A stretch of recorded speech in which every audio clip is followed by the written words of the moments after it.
Desire means nothing without the will to risk, okay? Desire means nothing without the will to risk. You want something. You're watching this video because you want something.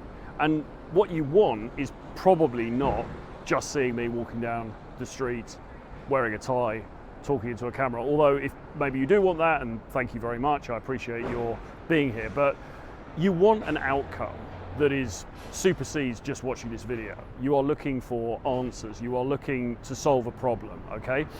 Probably, because of the material that we cover here, that's related to your dating life, okay? Although we do discuss other things, talk about lifestyle, we talk about success, business, etc., but probably you're looking to improve your dating life, okay? You have desire. Desire is present. You desire a girlfriend, you desire a wife, you desire having just better options in dating, okay? You desire something, but do you have the will to risk, okay? Because if you don't, then the desire means nothing. The desire is null and void, okay? The desire is theoretical. It may as well not exist if you don't have the will to risk.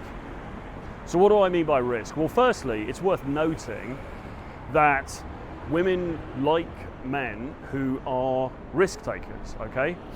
Why might that be? Well, for a start, it's a bit more interesting, okay? Because if you're a dude who never takes any risks, I always play it safe, I always do the right thing, I always do the societally approved thing, on a scale of 1 to 10, how magnetic do you think that is? Not very. Maybe a 2, if you're being generous. I mean, look at the movies, right? Look at James Bond.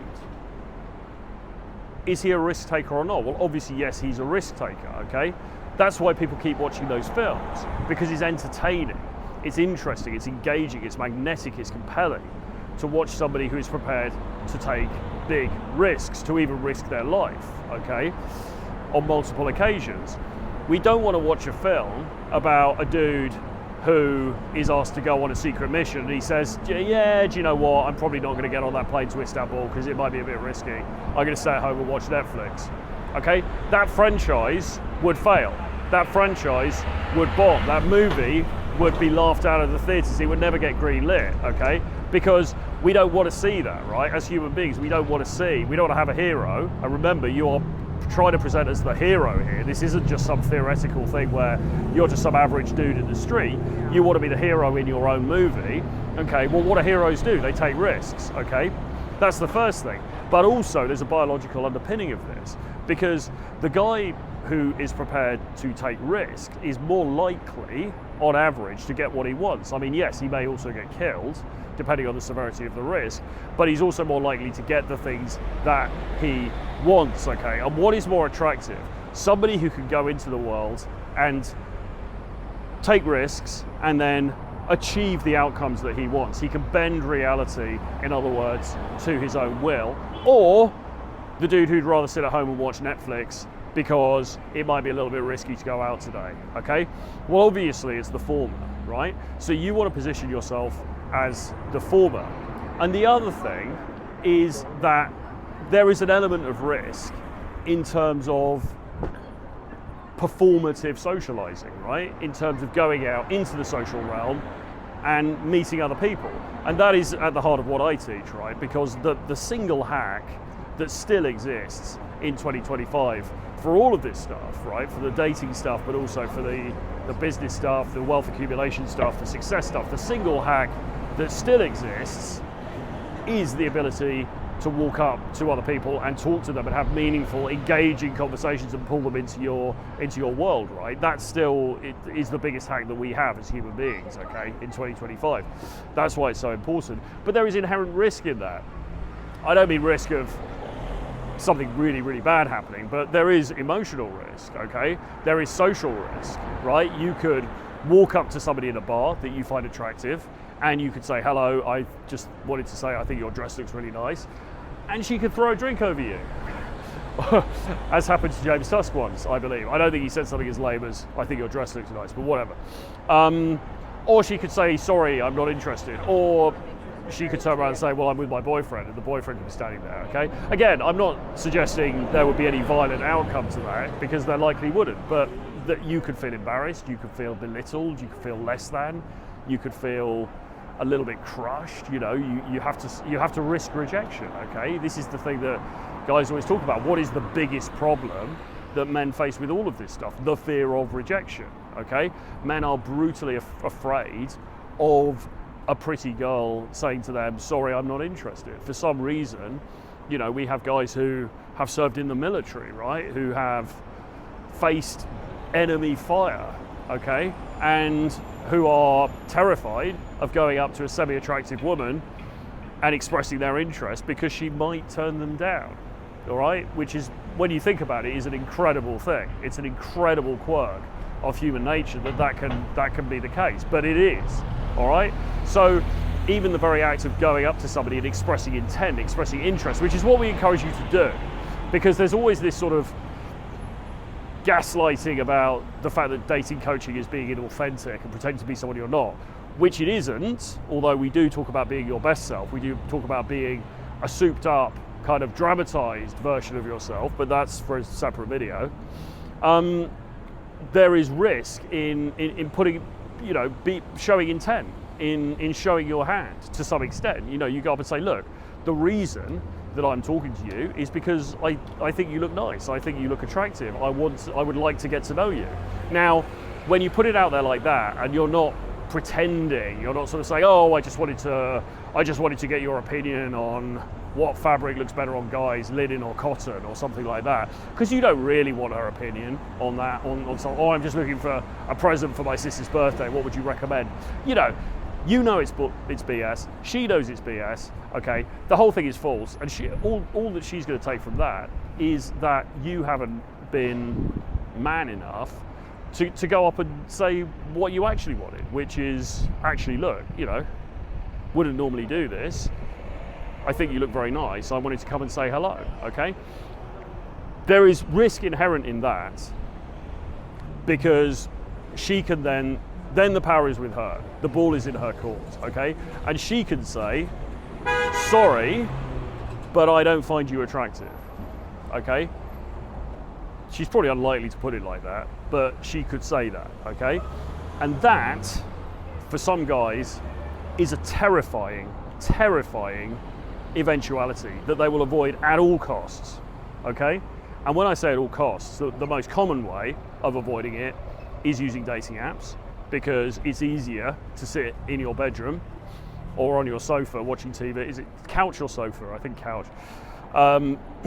Watching Netflix, swiping on a bunch of different profiles, because then you don't feel the immediacy of that rejection, okay? Yes, she might not match with you, okay? Or yes, she might match with you and then you send a message and she doesn't reply, or she does reply and then it goes cold. Okay, that's a form of rejection, but it's a sort of micro form of rejection. It doesn't have the same weight as we feel when we walk up to somebody in the bar or in the hotel lounge or in the restaurant or wherever it is, and we go up and we honestly express the fact that, you know, we're interested in them in that way, because then that lays us open to a face-to-face rejection, and that is terrifying for most guys, okay? But that is precisely the risk that you have to take. That is precisely the risk that, when it pays off, will actually pay back in dividends, okay? Because women know, and look, I mean, yes, the truth is, in 2025, the majority of people meet on dating apps. Okay, fine, but so what? Most guys, certainly most guys that we encounter in our business, don't do well on dating apps, right? They just don't work very well for them, okay? So it's a bit of a losing streak for dudes anyway. And secondly, women know that you haven't taken any huge inherent risk by being on a dating app or swiping on her on a dating app. That doesn't mean that she's not going to find you attractive for other reasons. That doesn't mean that when you meet with her, you're not able to charm her and it all goes fantastically well and you guys end up in a couple or whatever, right? That happens, of course, that happens every day. But when you walk up to somebody and you own it, okay, and you are confident and you are suave and you are charming and you know, a little bit of wry humor, okay, not being a comedian, but you know, a little bit of wry humor, that gives you massive brownie points over other guys, okay? And this is the reason why most guys, in fact all guys that we speak to, will always say that they have had better results with this stuff through face-to-face interactions rather than using social media or using dating apps, okay? It's just a fact, okay? And the reason for that is because you just show more of your persona. You show that there's something about you. You show in real life that you are willing to take a bit of a risk. You are willing to put yourself out there and potentially suffer rejection, which women know most guys are not prepared to do. So immediately you set yourself apart from most other men, okay? It's a bit of a no-brainer, really, why this stuff works as well as it does, even into 2025.